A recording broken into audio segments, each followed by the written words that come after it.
Dear students, Assalamu alaikum. Now this is your second class. First was related to introduction. Now today we will start inshallah our first topic of class 6. Now open your books and you can see unit number 1 here on page 1. ठीक है, as you can see on page 1 the unit number 1 sets. ठीक है, अब हमने sets का unit जो है वो स्टार्ट करना है और ये वर्ड आप पहली बार सुन रहे हैं, या मैं यूँ कहूँगी कि डेली लाइफ में तो सुना हुआ है, लेकिन मैथ्स में आप लोग जो टॉपिक है ये आपके पास फर्स्ट टाइम आया है।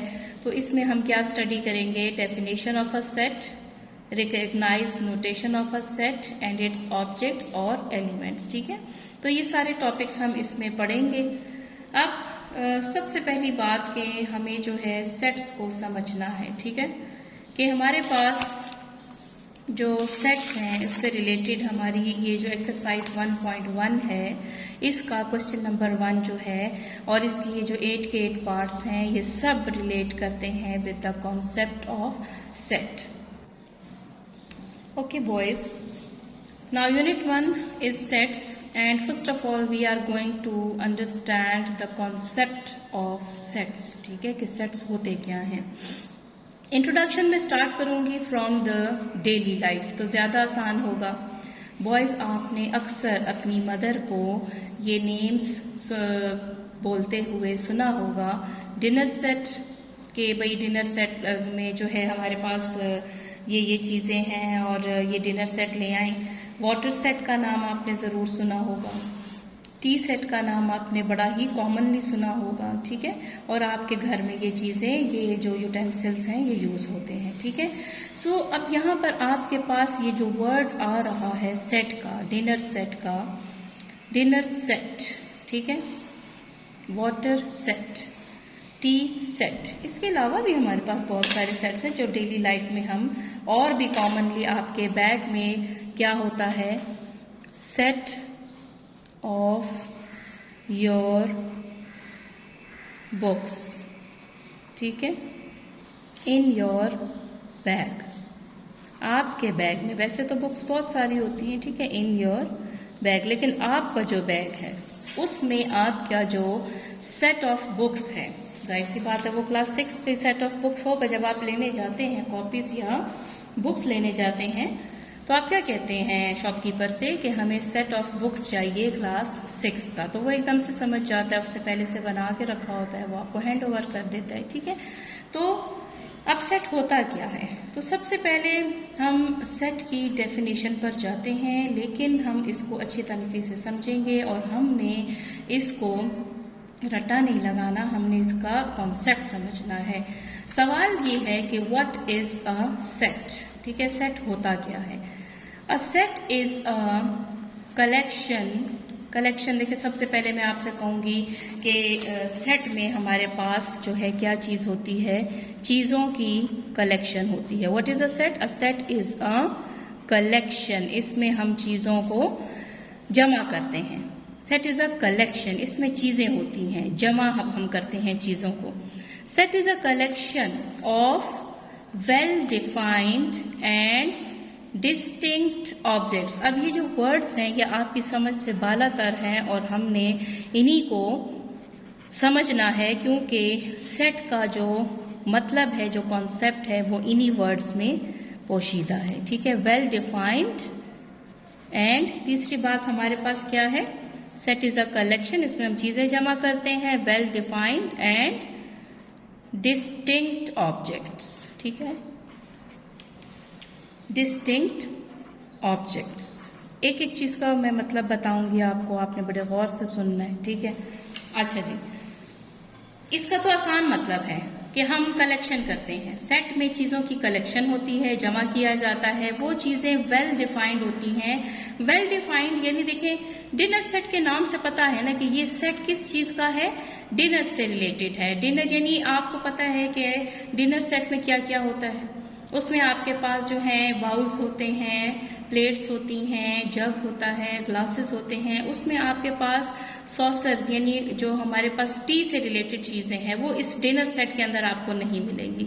इसी तरह जब हम वाटर सेट की बात करते हैं तो वाटर सेट में क्या क्या होगा, अच्छी तरह सब बच्चों को क्लियर है।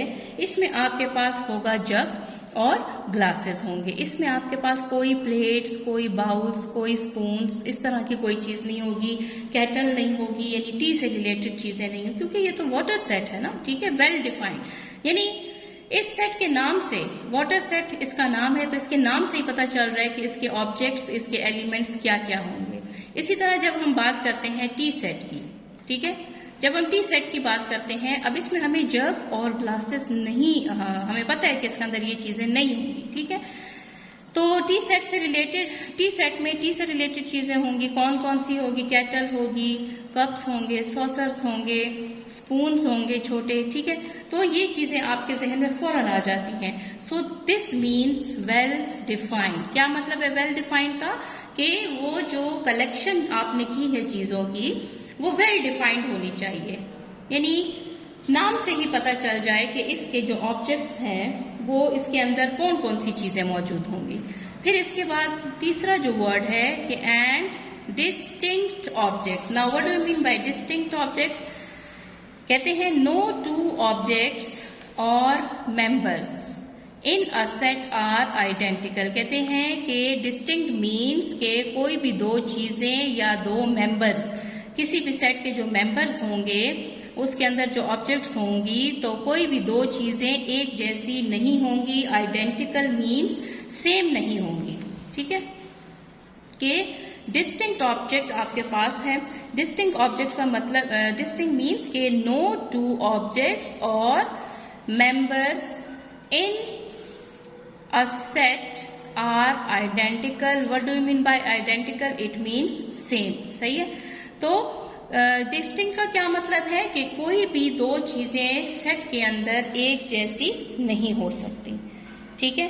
तो ये तो एक जनरल अंडरस्टैंडिंग है। अभी मैं डेली लाइफ से आपको ये चीज़ें समझा रही हूँ। इसमें अभी हम मैथमेटिकली हम इसके कॉन्सेप्ट पे नहीं गए, लेकिन आपको आई थिंक कुछ ना कुछ समझ आ गई होगी कि what is a set. A set is what is a set?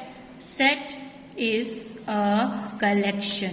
इसमें चीज़ें जमा की जाती हैं। Collection of well defined. Well defined means कि वो चीज़ें, उन चीज़ों के बारे में हमें अच्छी तरह पता होता है, उस कलेक्शन के बारे में जो हमने कलेक्ट की है सेट के लिए। And distinct object. Distinct object means के वो जो चीज़ें हैं जो कलेक्शन की हुई है, जो कि वेल डिफाइंड भी हैं, तो वो उसके अंदर रेपिटेशन नहीं होगी, किसी भी एलिमेंट की रेपिटेशन नहीं होगी। ठीक हो गया।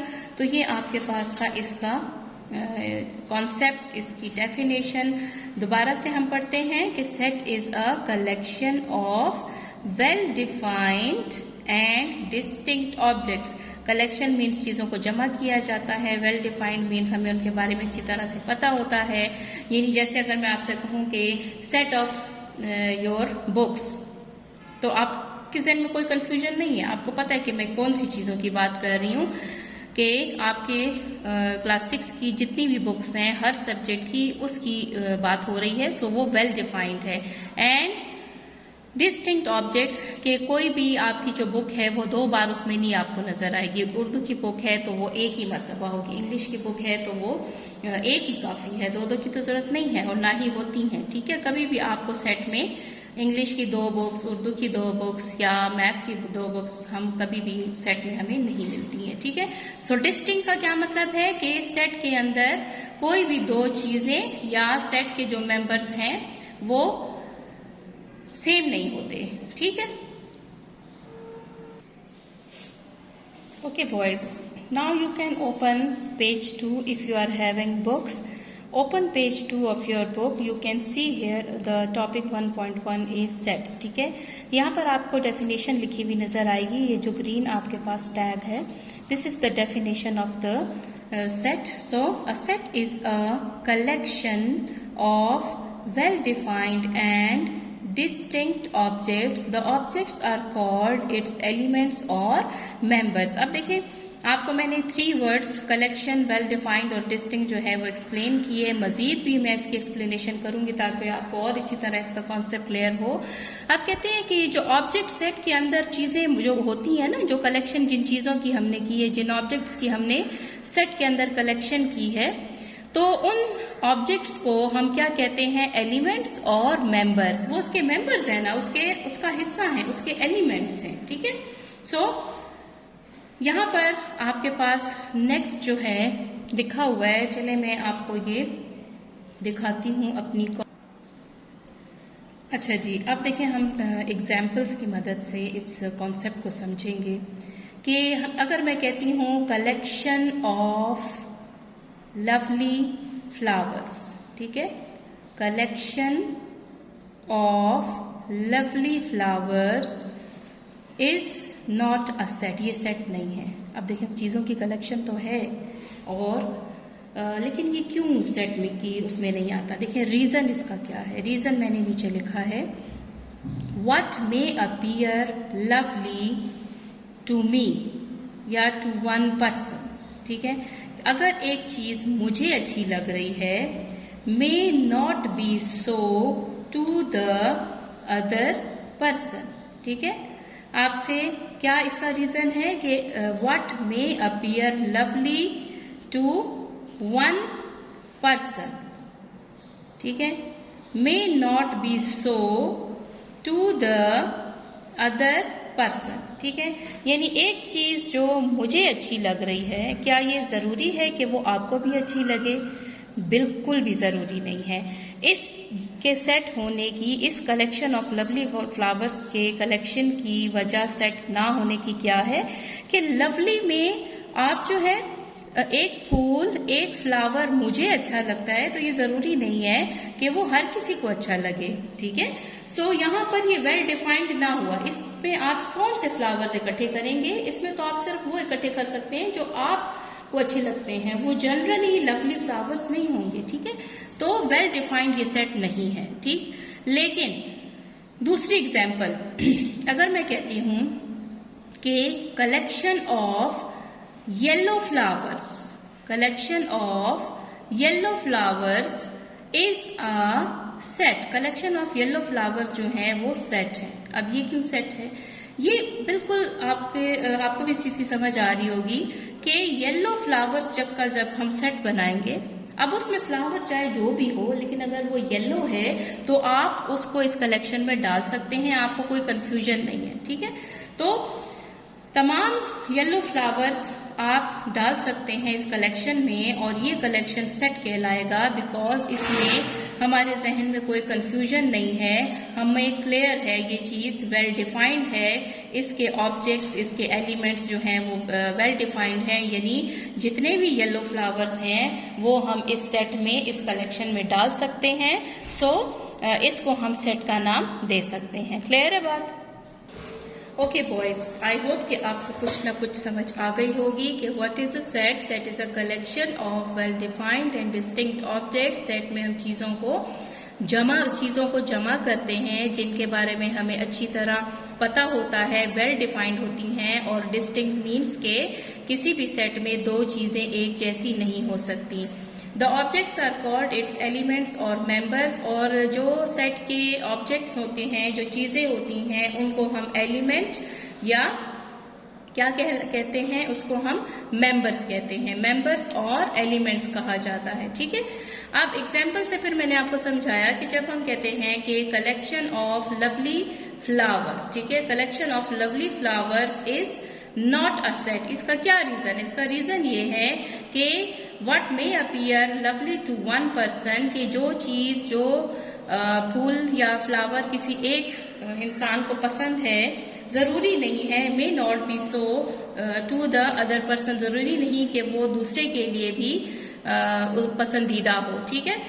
फिर कलेक्शन ऑफ येलो फ्लावर्स जब हम कहते हैं, so it is a set, ठीक है। कलेक्शन ऑफ येलो फ्लावर्स जो है इट इज अ सेट, ठीक है। इसका क्या रीजन है? इसका रीजन ये है,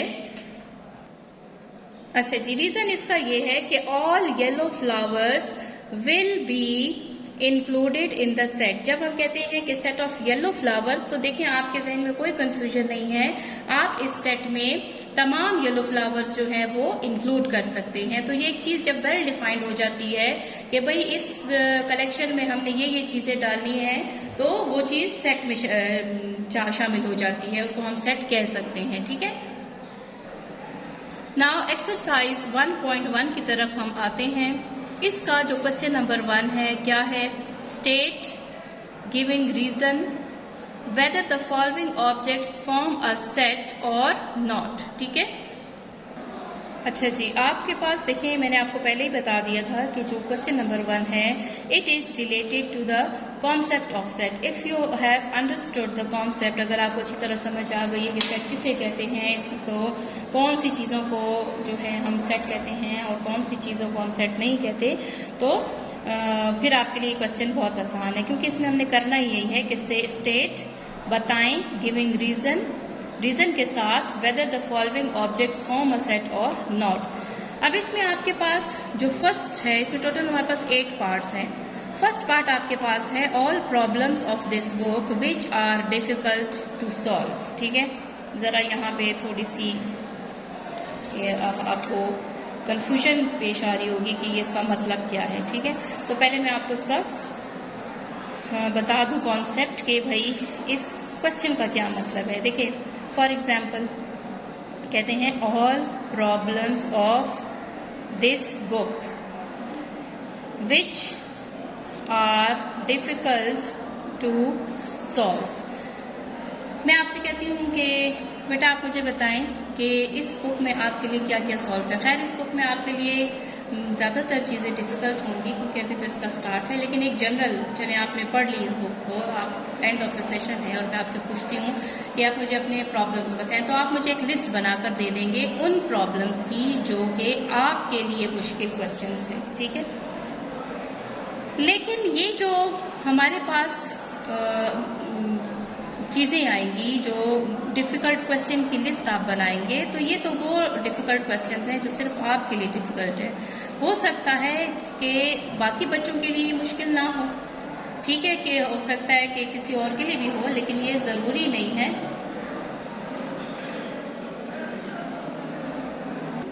ठीक है, तो आप अपने जो लिस्ट बनाई वो आपके डिफ़िकल्ट प्रॉब्लम्स हैं, वो हर किसी के तो डिफ़िकल्ट प्रॉब्लम्स नहीं है ना। ठीक है, वो डिफ़िकल्ट जो क्वेश्चंस हैं वो सिर्फ आपके लिए डिफ़िकल्ट हैं। ठीक है, अगर मैं एक दूसरे बच्चे से कहती हूँ कि बेटा आप मुझे अपने प्रॉब्लम्स बताएं, तो क्या ये वही प्रॉब्लम्स होंगे जो आपने लिस्ट बनाई थी, आपने अपने डिफ़िकल्ट क्वेश्चन जो मुझे लिख कर दिए थे वो भी बिल्कुल वैसे ही तो नहीं होंगे, उसके लिए कुछ और मुश्किल होंगे क्वेश्चन। ठीक है, तो ये भी चीज़ क्या अब सेट में आती है, क्या ये चीज़ वेल डिफाइंड है? नो। तो हम रीज़न इसका लिखेंगे कि सबसे पहले इसका आंसर हमने लिखना है कि it is not a set, ये सेट नहीं है, बिकॉज, फिर हम उसका रीजन लिखेंगे, because the problems which are difficult for one person, ठीक है, for one person can be easy for the other, so it is not well defined. ठीक है, इसमें हमने क्या लिखा कि it is not a set because, ये सेट नहीं है because the problems which are difficult for one person can be easy. हो सकता है कि वो जो एक पर्सन के लिए मुश्किल है वो दूसरे के लिए इजी हो सकता है, for the other, so it is not well defined. तो ये सेट वेल डिफाइंड ना हुआ, यानी इसमें जो आप प्रॉब्लम्स लिख रहे हैं वो वेल डिफाइंड तो नहीं है। वो वेल डिफाइंड इसलिए नहीं है कि वो सिर्फ एक बंदे के लिए तो एक सेट नहीं बनता। सेट तो जो होता है वो सबके लिए होता है और उसके जो एलिमेंट्स हैं वो सेम होने चाहिए। ठीक है, अच्छा, पार्ट नंबर 2 की तरफ हम आते हैं। आई होप आपको इस चीज़ की समझ आई होगी। ठीक है, कि भाई जो प्रॉब्लम्स मेरे लिए डिफ़िकल्ट हैं, ज़रूरी तो नहीं कि वो हर किसी के लिए डिफ़िकल्ट हों। तो हर बच्चे के प्रॉब्लम्स अलग अलग होते हैं, हर बच्चे के जो डिफ़िकल्ट क्वेश्चंस हैं वो सेम कभी भी नहीं होंगे, वो डिफरेंट होंगे। अब इसी यही क्वेश्चन अगर मैं आपसे दूसरी तरह से करूं, पार्ट नंबर 2 में है कि all problems of this book which are difficult to solve for Amjad. देखिए यहाँ पर सिर्फ लिखा था, बाकी सारा क्वेश्चन ये सेम है, सिर्फ यहाँ पे फॉर अमजद लिख दिया। तो ये फिर क्या हो गया, ये आपके पास जो है वो वेल डिफाइंड हो गया। क्यों? अगर आप फॉर एग्जांपल मैं अमजद से कहूँ, he is a student of my class, और कि भाई बेटा आप मुझे एक लिस्ट बना दें कि आपके लिए कौन कौन से सवाल मुश्किल हैं, तो जब वो अपने लिए अपने मुश्किल सवालों की लिस्ट बनाएगा तो ये जो स्टेटमेंट है ये फिर सेट में जाता है, क्योंकि मैं सिर्फ अमजद से बात कर रही हूँ। यहाँ पर एक जो पर्सन है वो मेंशन नहीं था। जब अमजद की बारी आ रही है तो उसे अपने डिफिकल्ट क्वेश्चन का अच्छी तरह पता है और वो जल्दी से लिस्ट बना लेगा कि मैडम ये मेरे जो मुश्किल क्वेश्चंस हैं ये मुझे नहीं आते, तो उसको कोई कन्फ्यूजन ना हुई। ठीक है, तो ये जो स्टेटमेंट है कि इसमें जब मैं किसी एक पर्सन से कहूँ कि आप अपने मुश्किल क्वेश्चंस जो हैं वो मुझे बताएं कि कौन कौन से मुश्किल हैं, तो वो मुझे फ़ौरन से बता देगा। लेकिन जब मैं जनरल बात करूँगी तो उसमें ये चीज़ क्लियर नहीं होती है।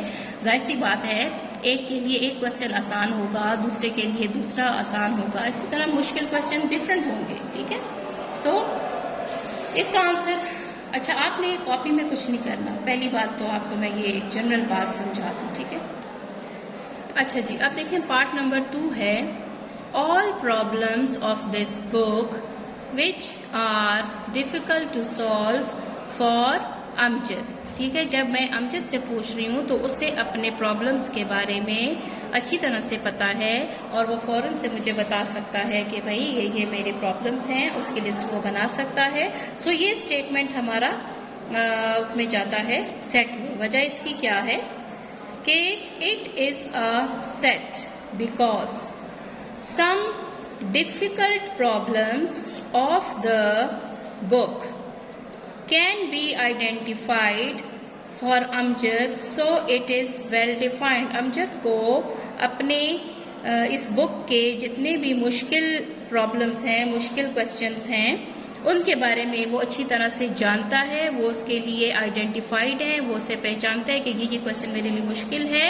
So it is well defined. सो ये अच्छी तरह से हमें पता है, ये वेल डिफाइंड है। तो जो चीज़ वेल डिफाइंड हो गई वो हमारे पास जो है सेट में आ जाता है।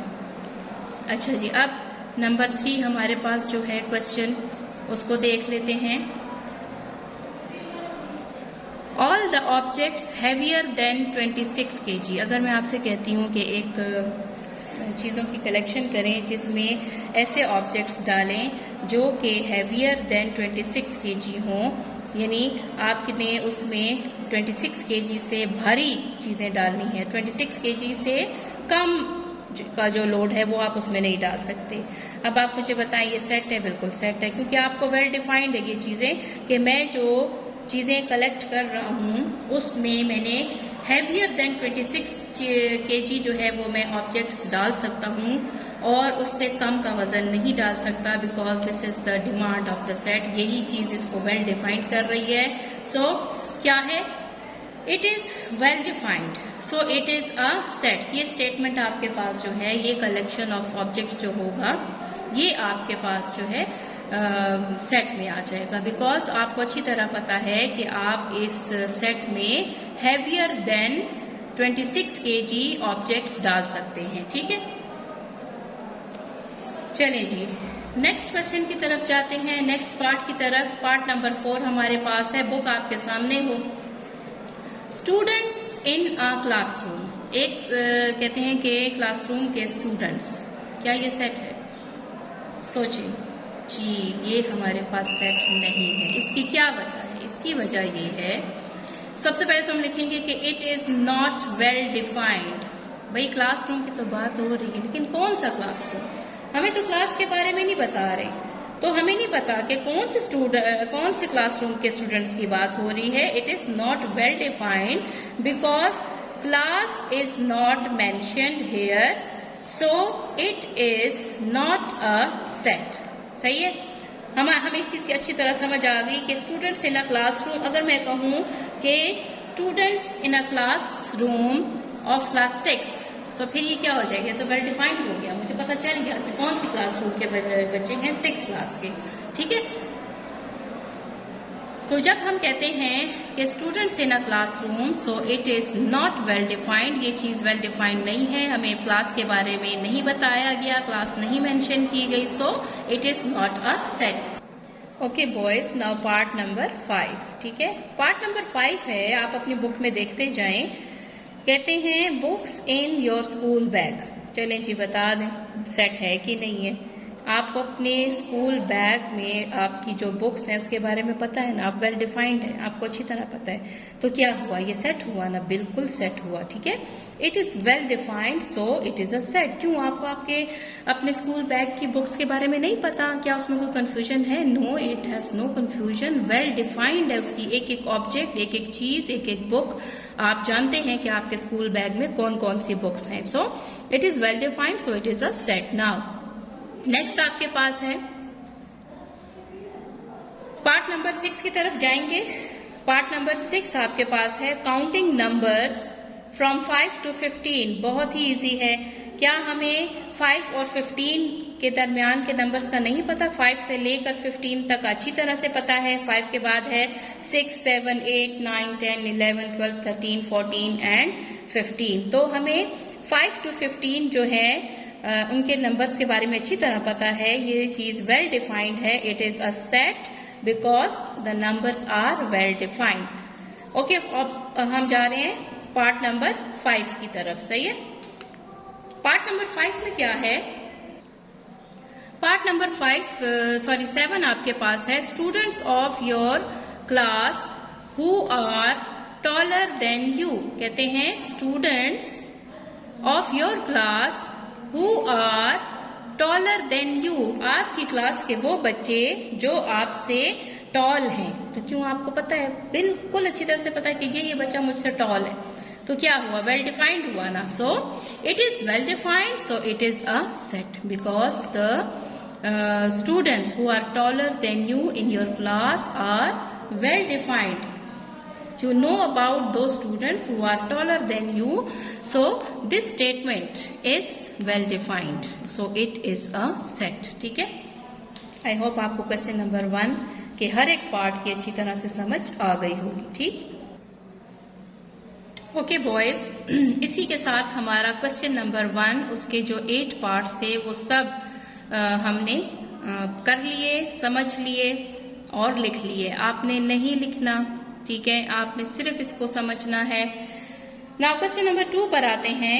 क्वेश्चन नंबर 2 को करने से पहले हमें एक दो सिंबल्स या नोटेशन जो है for the membership of a set वो अंडरस्टैंड करनी है। So before starting question number 2 आप अपनी बुक ओपन करें पेज नंबर 4 पे, पेज 4। ठीक है, यहाँ आपने मैं जब आपको समझाऊं तो आपके सामने ये जो सी टॉपिक है notation for membership of a set, ये आपके पास ओपन होना चाहिए क्योंकि ये सारा कुछ मैं आपको एक्सप्लेन कर दूंगी और इसी से आपको क्वेश्चन नंबर 2 में जो डिमांड है वो समझ आ जाएगी। ठीक है, नाउ सबसे पहले तो ये कि हम notation for the membership of a set, यहाँ पर हमारे पास दो सिंबल्स हैं। उसके लिए नोटेशन फॉर मेंबरशिप यानी कि क्या ये मेंबर इस सेट से बिलोंग करता है, ये इसके अंदर मौजूद है, या ये इससे बिलोंग नहीं करता, ये इस सेट के अंदर मौजूद नहीं है। तो इससे रिलेटेड एक दो सिंबल्स हैं जो कि हमने समझने हैं। अच्छा, ये आपको ई की तरह का जो सिंबल नजर आ रहा है, दिस मीन्स बिलोंग्स टू। क्या मतलब है? Belongs to. ये जो आप ये ई है नहीं, ठीक है, ई की शेप का है, कि ऐसे सी की तरह आपने लिखा, सी की तरह, और सेंटर में एक लाइन लगाई। ठीक है, ठीक है, तो आपके पास ये जो सिंबल है जो इस किस्म का है, इसका क्या मतलब है? Belongs to. ठीक है, और फिर आप इसी सिंबल के ऊपर जब लाइन लगा देते हैं, so it means does not belongs to. ठीक है, it means does not belongs to. जब आप इसी सिंबल के ऊपर इस तरह से एक लाइन पुट कर देते हैं तो ये क्या शो करेगा? ये कोई नया सिंबल नहीं है। आप देखें, ये शेप और ये शेप बिल्कुल सेम है, लेकिन इसके ऊपर सिर्फ ये है कि लाइन लगी हुई है। ठीक है, तो ये क्या शो करता है? Does not belongs to. तो आपने पहले तो सिंबल्स को समझना है और फिर आपको ये पता हो कि इस सिंबल का क्या मतलब है। इस सिंबल का मतलब है बिलोंग्स टू, और इस सिंबल का जो मतलब है वो है डज नॉट बिलोंग्स टू। ठीक है, अच्छा एग्जाम्पल से हम इसको समझेंगे ताकि आप क्वेश्चन नंबर 2 कर सकें। इंतहाई आसान है। फॉर एग्जाम्पल मेरे पास एक सेट है, ठीक है, सेट है A is equal to curly bracket. अब यहाँ थोड़ा सा हम उस पे जाएंगे एक्सप्लेनेशन पे। देखें, हमेशा जो सेट है ना उसको रिप्रेजेंट किया जाता है कैपिटल अल्फ़ाबेट से।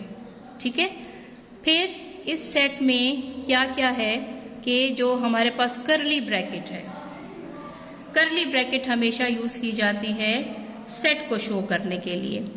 अब इसमें नंबर 1 मेंबर है 1, दूसरा मेंबर है 2, तीसरा मेंबर है 3 और हमने ब्रैकेट को क्लोज कर दिया। दिस इज कॉल्ड करली ब्रैकेट, जो कि आप जानते हैं, आप इसको या फेमिलियर है आप इससे अच्छी तरह से।